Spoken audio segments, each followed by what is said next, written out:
তো এখানে একটা অসুস্থ হয়েছে একজন, গাড়ির প্রয়োজন, গাড়ি পাচ্ছে না, প্রচুর ভিড়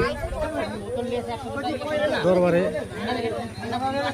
এখন পজিশনে একটা গাড়ির দরকার, গাড়ি কিন্তু সবারই আছে, কিন্তু পজিশনে কেউ গাড়ি বের করতে পারছে না, সব যে যার ঢুকিয়ে দিয়েছে না, এখানে প্রচুর ভিড়। এটা আমরা পচ্চাপুর থেকে অনেক দূরে আছি, তারপরেও গাড়ি পাওয়া যায় না। যারা যারা যা বলবে চলে যাওয়া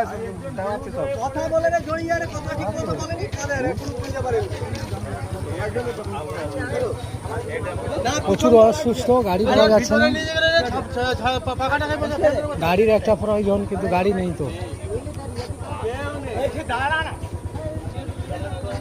এখানে প্রশাসন পুলিশ রয়েছে, তারপরেও কোনো কাজ হচ্ছে না। দেখো প্রশাসন আছে।